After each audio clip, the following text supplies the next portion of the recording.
오게 하시며 아버지의 뜻이 하늘에서와 같이 땅에서도 이루어지게 하소서. 오늘 우리에게 일용할 양식을 주시고 우리가 우리에게 잘못한 사람을 용서하여 준 것 같이 우리 죄를 용서하여 주시고 우리를 시험에 빠지지 않게 하시고 악에서 구하옵소서. 나라와 권능과 영광이 영원히 아버지의 것입니다. 아멘. 찬송가 279장입니다.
오늘 수요일 예배에 참석하신 모든 우리 성도님들 목사님 말씀을 통해서 은혜 받을 수 있도록 우리 통성으로 기도하시겠습니다. 고마우신 아버지 하나님, 아버지 하나님의 은혜를 감사드립니다. 아버지 하나님, 오늘 또한 수요일 밤 아버지 하나님 저희를 보내서 아버지 하나님께 찬양하며 아버지 하나님께 영광을 돌리며 아버지 하나님께 감사하며 아버지 하나님께 감사하며 아버지 하나님 말씀을 받고자 합니다. 이 말씀을 통하여 저희들 아버지 하나님께 영광 돌리게 하시고 아침부터 저녁까지 하나님께 영광 돌리는 삶을 살아갈 수 있도록 도와주시옵소서. 아버지 하나님 주님께 감사합니다. 이 목사님을 통해서 아버지 하나님 말씀 들을 때에 아버지 하나님 말씀에 사랑하며 아버지 하나님 시원 날선 검처럼 올수록 속에는 아버지 하나님 역사가 이루어질 수 있도록 도와주시옵소서. 우리 목사님에게 능력에 능력을 더하여 주시옵소서. 말씀을 전하실 때에 기도하실 때에 치료받을 수 있도록 함께하여 주시고 인도하여 주시옵소서. 이 모든 말씀을 우리 예수 그리스도 이름으로 감사하며 기도하옵나이다. 아멘. 성경 공독하겠습니다. 누가복음 17장 1절에서 4절입니다. 누가복음 17장 제가 봉독에 올리겠습니다. 예수께서 제자들에게 이르시되 실족하게 하는 것이 없을 수는 없으나 그렇게 하는 자에게는 화로다.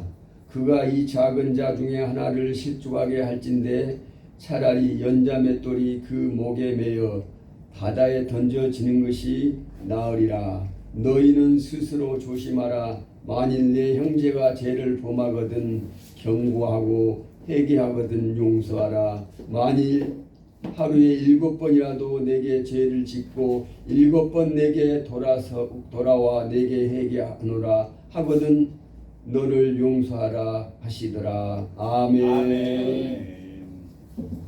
목사님 나오시겠습니다.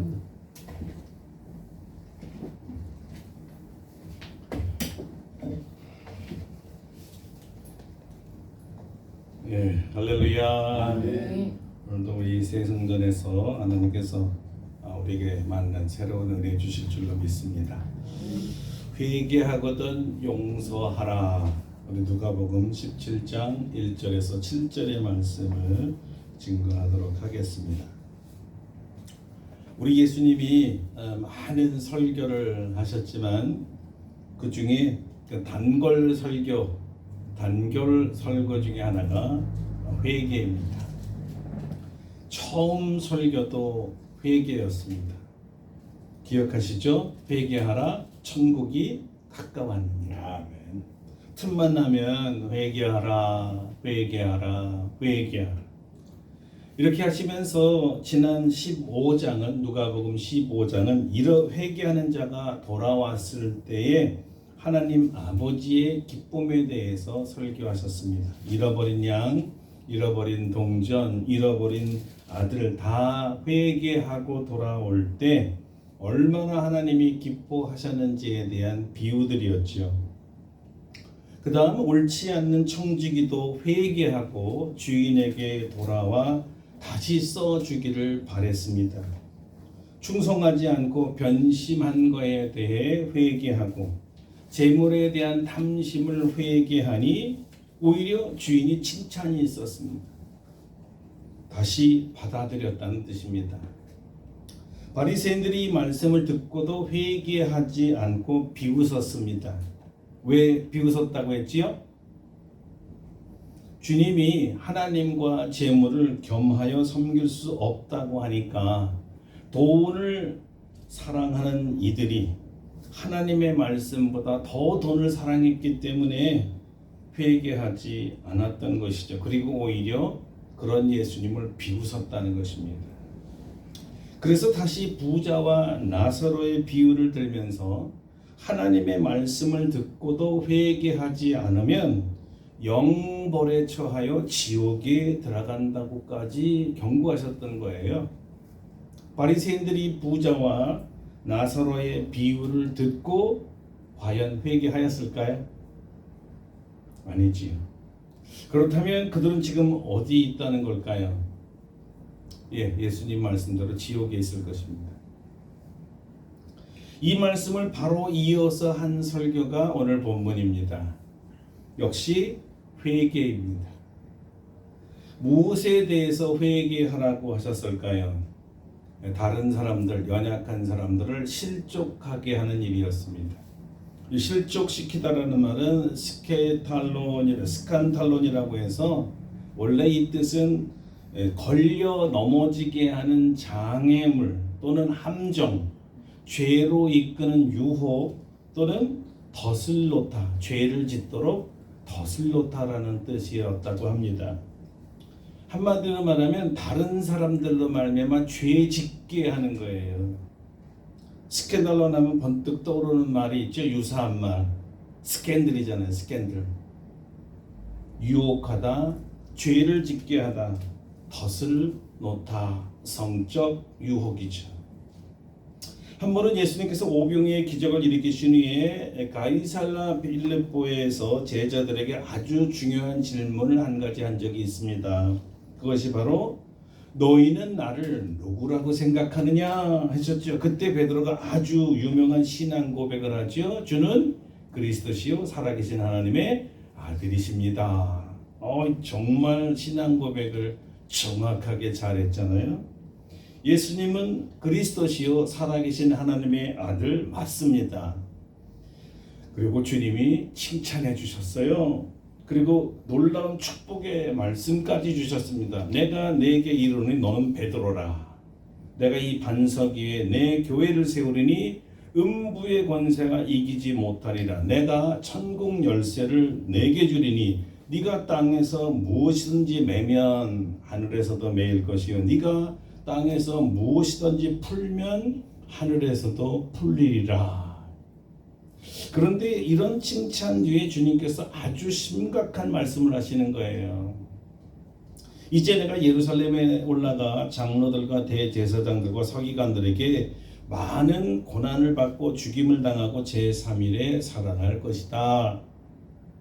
베드로가 깜짝 놀랐지요. 주님께서 십자가에서 죽으신다니 그건 말도 안 되는 것이었습니다. 그래서 금방 칭찬하시면서 무슨 일인가 그래서 다급한 마음에 주님을 붙들고 항변했지요. 주여 그리 마옵소서 이 일이 결코 주께 미치지 아니하리다. 그랬더니 이번엔 주님으로부터 불호령이 떨어집니다. 아주 베드로가 듣기에는 섭섭한 말이었습니다. 사탄아 내 뒤로 물러가라. 너는 나를 넘어지게 하는 자로다. 네가 하나님의 일을 생각하지 아니하고 도리어 사람의 일을 생각하는도다. 예수님께서 베드로에게 사탄이라고 불렀어요. 이럴 수가 있습니까?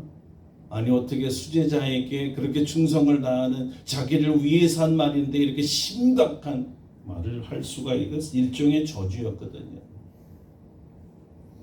왜냐하면 베드로가 주님을 넘어지게 했다는 거예요. 너는 나를 넘어지게 하는구나. 여기 넘어지게 하다가 스칸달러 같은 얘기예요. 네가 나에게 유혹을 하는구나. 덫을 놓는구나. 죄를 짓게 하는구나. 아니 주님을 보호하려고 한 말이지 무슨 죄를 짓게 한 말입니까? 아니 어떻게 주님을 보호하는 내가 사탄이라고 말할 수 있습니까? 그래서 주님이 이렇게 설명해 주십니다. 베드로의 충정은 고맙지만 하나님의 일을 생각하지 아니하고 도리어 사람의 일을 생각하는구나. 이것 때문에 하단 말인 거죠. 자, 하나님의 일은 무엇이고 사람의 일은 무엇일까요?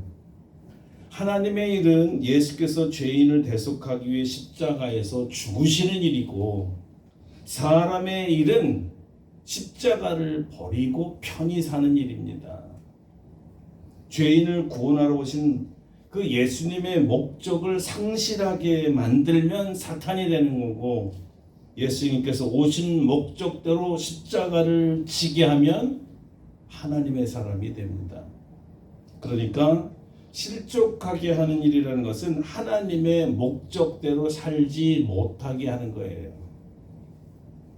하나님의 뜻대로 살지 못하게 방해하는 거죠. 하나님 말씀대로 살지 못하게 방해하는 거예요. 하나님께 영광을 돌리지 못하도록 덫을 놓는 거예요. 이런 사람은 주님이 볼 때 사탄입니다. 십자가를 지고 따르도록 돕는 사람이 주님의 제자요. 자신도 십자가를 지고 주님을 따라가야 주님의 제자입니다. 오늘 본문에 적용하면 주님께서 회개하라는 설교를 몇 번이나 듣고 드디어 마음에 감동이 되어서 막 회개하려고 하는데 이것을 방해하는 자들이 있었다는 거예요. 회개하지 못하게 방해하는 자들도 있더라고요. 바리새인 중에 재물보다 명예보다 전통보다 예수님을 말씀을 따라 회개하려 했다면 이건 뭐 대단한 사건 아니겠어요?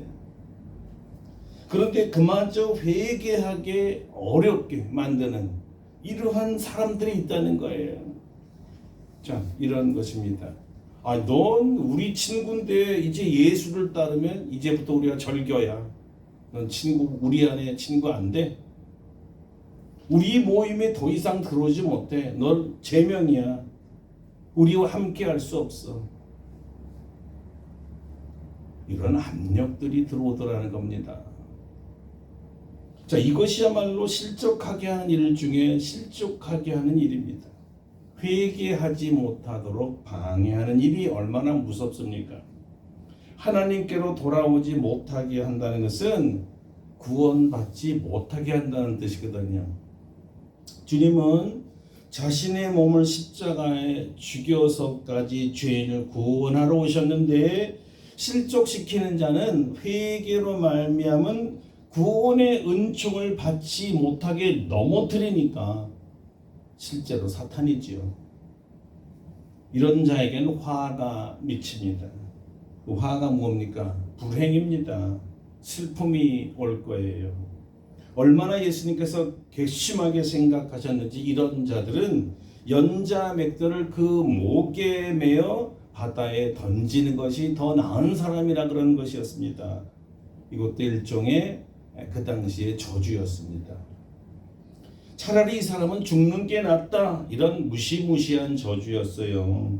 연자 맷돌은 이 손맷돌의 20배에서 30배 정도 큰 맷돌, 방앗간에서 쓰는 그 맷돌을 말합니다. 돌 그 크기가 지름이 2m에서 어떤 건 3m까지 되는 너무 큰 거라 사람이 끌지 못하고 당나귀나 말이 끌 정도의 큰 돌 맷돌이에요.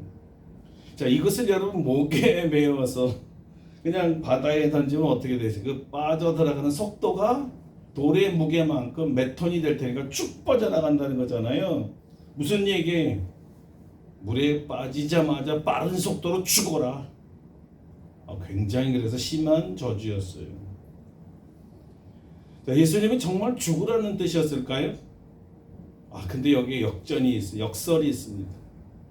이런 저주에 어떤 분명한 목적이 있었거든요. 자, 그만큼 빨리 다급하니까 회개도 다급하다는 거예요. 빨리 회개해서 이 끔찍한 저주를 모면하라는 오히려 역설적 사랑의 경고였습니다. 그러니까 주님은 이렇게 말씀하시면서도 그들을 살릴 수 있는 생명의 복음을 제시해 주는 거예요. 회개하라. 빨리 해라. 너희는 스스로 조심하라. 만일 네 형제가 죄를 범하거든 경고하고 회개하거든 용서하라. 회개하거든 용서하라. 아멘. 남을 실족하게 한 자가 회개하면 용서하라는 말씀입니다. 누구에게 실족시킨 일을 회개하라고 하죠? 이 작은 자 중에 하나를 그랬죠. 이 작은 자 중에 하나. 작은 자는 비련한 사람, 힘없는 사람, 약한 사람. 거기에 중요한 것은 죄에 대해 애통하는 사람, 막 죄를 깨닫고 회개하려고 하는 사람. 그래서 스스로 하나님 앞에 겸비하여 작게 된 사람이에요. 죄를 깨달았으니까. 하나님의 용서만을 바라는 자죠. 여러분, 우리 정말 조심해야 됩니다. 주님의 뜻대로 살지 못하게 방해하는 것은 연자 맷돌감이다. 주님의 뜻대로 주님의 말씀을 듣고 회개하려고 하는데 회개를 방해하는 자는 연자 맷돌감이다. 자, 그럼에도 불구하고 그가 이 복음을 듣고 회개하면 용서하라는 것이 주님이 오늘 우리에게 주는 말씀이죠. 자, 여기서 우리는 예수님께서 얼마나 회개를 기다리고 있는가를 볼 수 있고, 자, 그리고 얼마나 이 회개라는 것은 하기 힘든 것이며, 또 이렇게 힘든 회개를 한 사람을 주님은 얼마나 기특하게 생각하고 주님의 기쁨이 되는가를 우리가 알게 되는 것입니다. 형제를 실족하게 하는 자는 분명 연자 맷돌을 목에 메고 바다에 죽는 것이 더 낫다고 하셨잖아요. 그런데 그런 자라도 회개만 한다면 이런 저주가 당장 풀린다는 거예요. 당장 취소입니다.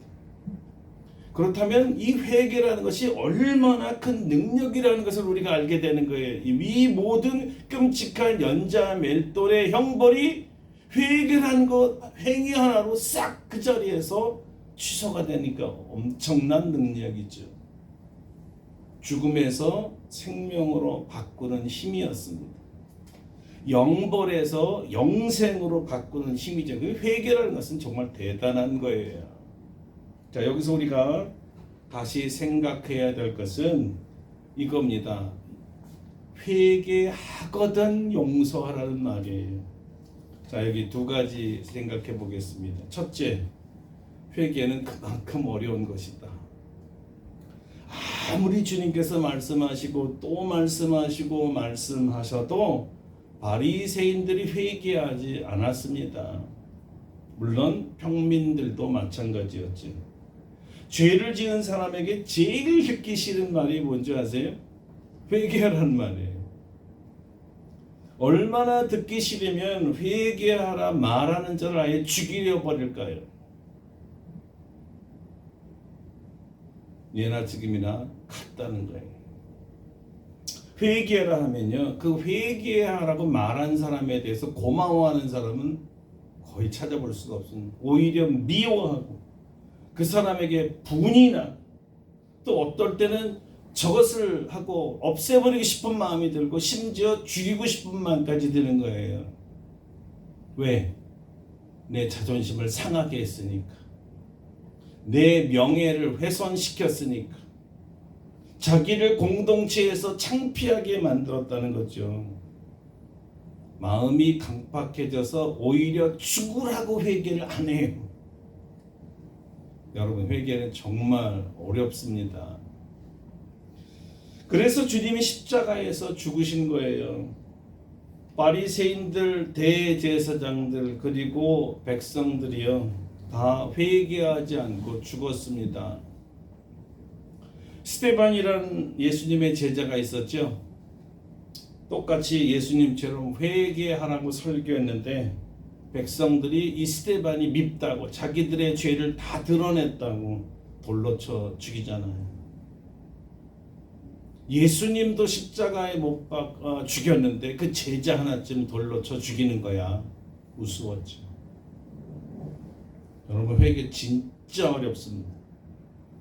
자, 이렇게 볼 때 반대로 내가 회개할 마음이 들었다는 거, 내가 설교를 듣고 말씀을 통해서 죄에 대해서 깨닫고 애통하며 아파한다는 거, 너무 괴로워서 가슴을 친다는 거, 너무 힘들어서 금식하며 고백한다는 것, 이렇게 사람이 회개한다는 건요, 기적이에요.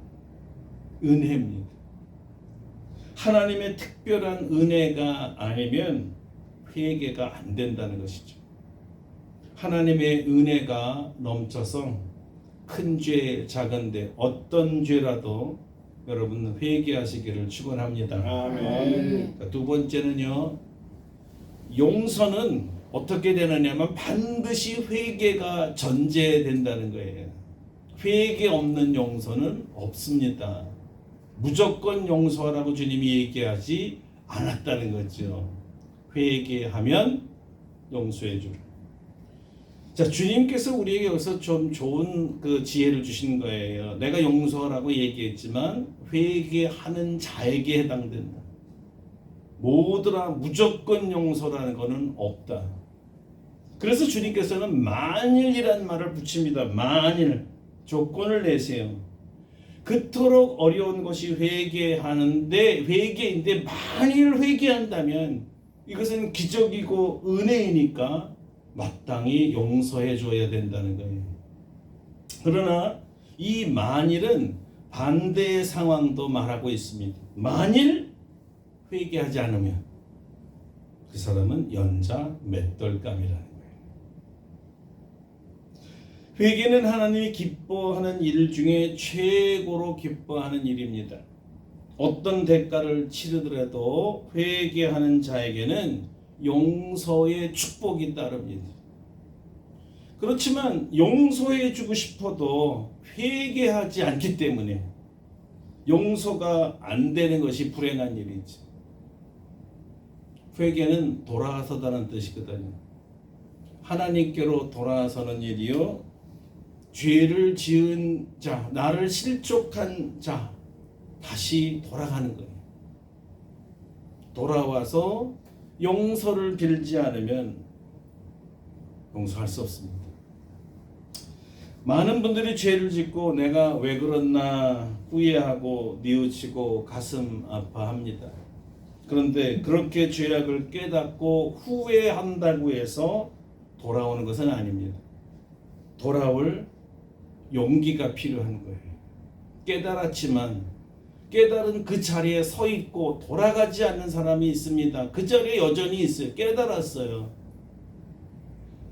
이게 마음대로 안 되니까 그 마음을 이겨내고 돌아왔다면, 하나님 앞으로 왔다면 이건 큰 기적이에요. 그래서 이것을 은혜라고 하는 겁니다. 여러분, 탕자가 내가 죄를 깨달았어, 그 굉장한 거지만 돌아온다는 것은 깨달음보다 갑절의 귀한 일이에요. 깨닫기만 하고 미안해서 못 올 수가 있어요. 내가 죄를 진 건 맞는데 어떻게 이런 죄인이 아버지께로 돌아가? 말도 안 돼. 안 돌아오면 회개가 아닙니다. 돌아가는 거예요. 이미 용서가 선언되는 것이에요. 다시 함께함이 시작되는 거예요. 돌아온다면. 죄로 말미암아 끊어진 교제가 다시 회복되는 것입니다. 돌아왔으니까, 함께하니까. 그래서 우리는 주님의 자리로 돌아가야 됩니다. 하나님 있는 곳으로 돌아가야 합니다. 아멘.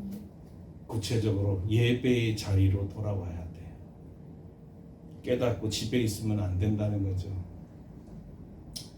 주님은 회개가 얼마나 중요하며 얼마나 힘들며 얼마나 하나님이 기뻐하시는 일을 강조하기 위해 마지막으로 말씀을 더하셨습니다. 만일 하루에 7번이라도 내게 죄를 짓고 7번 내게 돌아와 내가 회개하노라 하거든 너는 용서하라. 너는 용서하라. 자, 여기서도 만일이라는 말을 썼습니다. 왜냐하면 사실 현실적으로 이런 일이 없다라는 일이 7번씩 돌아와 회개한다는 사람은 본 적이 없어요. 하루에 7번 죄를 짓는 일도 거의 드문 일이고 7번 죄를 짓고 그때마다 돌아와서 내가 회개합니다. 회개합니다. 이 용서를 구하는 일은 더더욱 드문 일이라는 겁니다. 그래서 만일, 자, 마태복음은 70번에 7번씩이라도 용서하라고 또 하셨잖아요. 이거는 더 불가능한 일이다. 490번? 온다면 당장 용서해 줘야지. 그렇게 깨닫고 490번 올 수 있는 사람이면 대단한 사람이거든요. 이만큼 회개는 어렵다는 뜻이고, 이 어려운 결단으로 회개하여 돌아왔다면 용서해 주지 못할 게 없다는 겁니다. 그 정도로 회개했다면, 내가 정말 회개합니다 라고 돌아와 용서를 빌면 용서해 주지 않을 사람이 없습니다. 자, 이제까지 제가 사랑하는 성도들에게 실족하는 일이 있다면 다 여러분 너그러이 용서해 주시기를 바랍니다. 아멘. 여러분에게 원하든 원치 않았든 계획적이든 아니면 우연이든 상처를 드리고 하나님의 뜻대로 살지 못한 죄가 있으면 다 용서해 주시길 바랍니다. 아멘. 저는 아무리 봐도 죄인입니다. 아무리 봐도 죄인에서 벗어나질 못해요. 이 말은 언제든지 죄를 질 수 있는 사람이라는 거였어요. 저를 용서해 주시기 바랍니다. 자, 제가 여러분에게 용서를 구했으니까 이제 혹시라도 서로에게 원치 않게 죄를 지었다면 용서를 구하시기를 바랍니다. 앞에 한번 보면서 그냥 한번 얘기해 보세요. 내가 회개합니다. 잘못을 용서해 주세요. 자, 이거는 우리 복음의 반쪽이죠. 회개는요. 용서의 선언이 있어야 됩니다. 그래서 반드시 여러분들도 이렇게 얘기해야 됩니다. 예수 그리스도의 이름으로 용서합니다. 예수 그리스도의 이름으로 용서합니다. 할렐루야. 요까지가 복음의 완. 용서의 선언이 반드시 따라야 돼요. 내가 기껏 용기를 내서 회개를 했는데 용서하겠다는 겁니까? 뭐 굉장히 그 다음엔 관계가 단절돼. 다시는 안 옵니다. 용서를 해줘야 돼. 네. 자, 용서와 회개, 용서와 사랑 굉장히 어려워요. 여러분 어떤 게 더 어려우세요? 용서가 어렵습니까? 회개가 어렵습니까?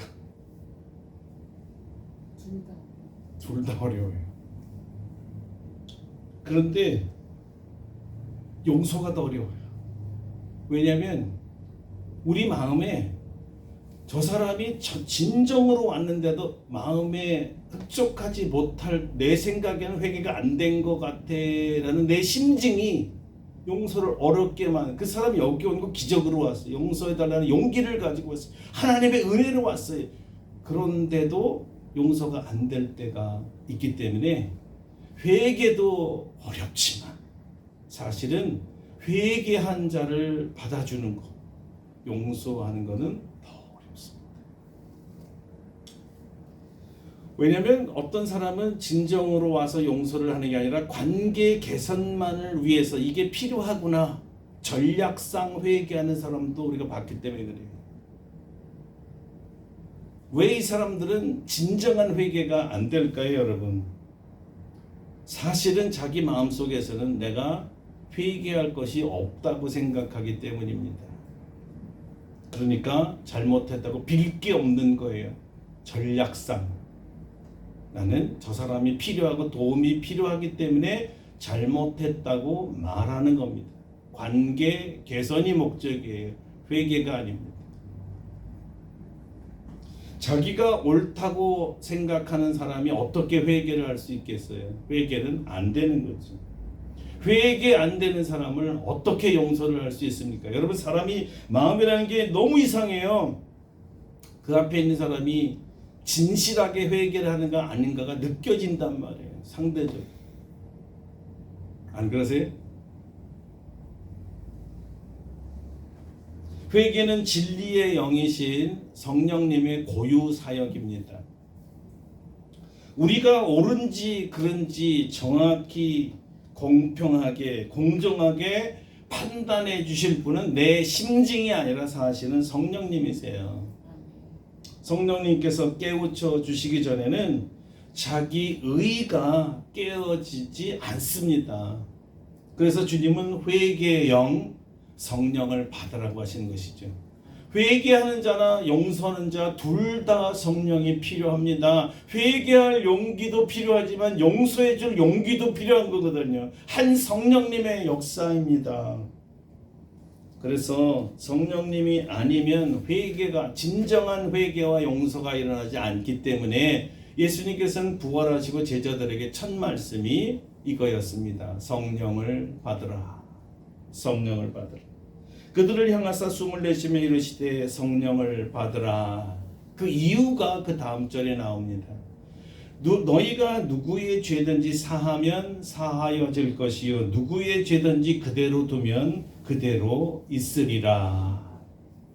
성령을 받아 회개하면 성령을 통해서 용서받을 수가 있습니다. 회개하여 용서받기 원하는 분은 무엇보다도 먼저 성령님의 도움을 구해야 합니다. 자기에게 임재하셔서 죄악을 깨닫게 하시고 회개할 수 있도록 도움을 청해야 합니다. 그리고 하나님과 내가 죄를 지은 사람에게 찾아가 돌아가 회개할 용기는 더 필요한 것입니다. 여기까지 성령님의 도움이 필요한 거예요. 또한 이렇게 왔을 때 진정으로 이 사람이 회개하는 것을 알려주고 용서할 수 있는 용기.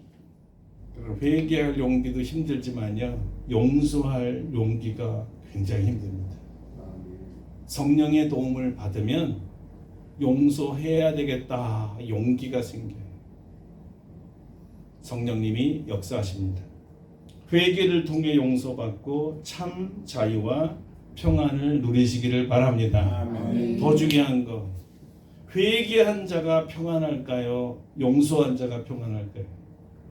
둘 다 평안하지만 평안해져요. 회개하면 평안해집니다. 그러나 진정 평안한 자는 자기의 묶여있는 불용서를 풀어놓은 사람, 열어놓은, 더 이상 내 안에 불편한 감정을 갖지 않은 사람이 자유로워져요. 용서는 나를 자유케 하는 거예요. 다 같이 기도하겠습니다. 오늘 아주 간단한 기도하겠습니다. 회개할 용기, 용서할 용기 성령님 내게 부어 주옵소서. 참 평안과 자유함을 허락하여 주. 다 같이 동성으로 기도하겠습니다. 할렐루야. 주님 감사와 찬송의 영광을 드립니다. 회개라는 것은 너무나 어렵습니다. 회개하거든 용서해 주라고 주님께서 말씀하셨지만 진정한 회개도 너무나 힘들고 진정한 용서도 힘듭니다. 성령이 아니면 주님께 돌아올 수가 없습니다. 내가 죄를 지었다고 고백할 수가 없습니다. 그 사람 앞에 와서 무릎을 꿇기가 어렵습니다. 성령님 도와주시옵소서. 성령님이 도와주셔야 참 회개가 일어나고 참 용서가 일어납니다. 그 안에 화목이 일어나고 회개가 이루어지고 마음의 평강과 자유가 넘칠 줄 믿습니다. 주여, 회개와 용서의 사건이 일어나게 하여 주시옵소서. 예수 그리스도의 이름으로 감사하게 드립니다. 아멘. 자, 이제 우리 말씀을 생각하시면서 282장 보시고 축도하고 예배를 마치겠습니다. 282장입니다.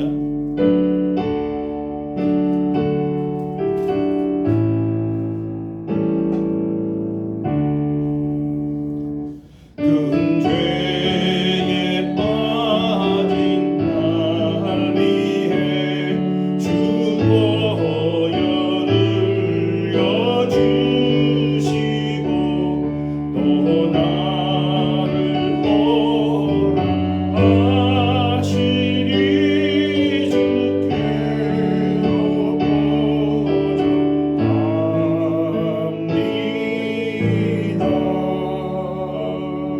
내 죄를 씻는 능력은 주보혈밖에 없으니 전하게 되기 원하여 주께로 고정합니다. 근죄 아시기 원하나 내 힘이 항상 약하니 보혈의 공로 믿고서 주께로 고정합니다.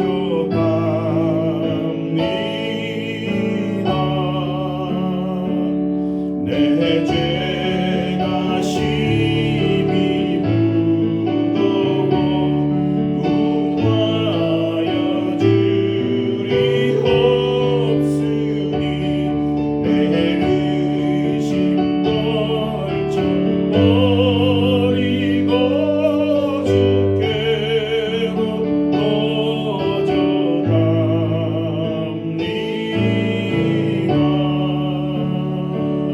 죄 용서하여 주시고 내 마음 위로하심을 나 항상 믿고 고마워 주께로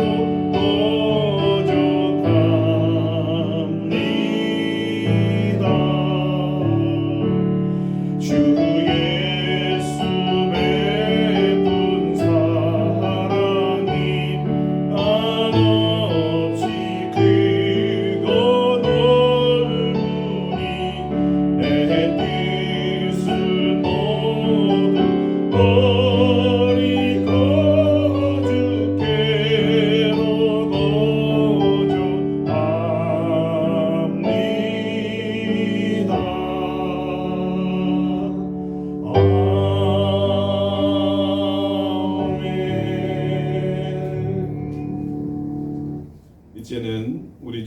예수 그리스도의 은혜와 하나님 아버지의 놀라우신 사랑하심과 성령의 교통하심이 성령의 능력을 통하여 진정한 회개를 하고 하나님과 사람 앞에 돌아와 용서받을 수 있도록 또한 회개하거든 성령의 능력으로 용서해 주기를 원하며 나아가 사랑하는 모든 성도들 심령 위에와 우리 아름답고 복된 교회 위에와 세계에 흩어진 모든 하나님의 자녀들 심령 위에 이제부터 영원토록 함께 하시옵기를 간절히 축원하옵나이다.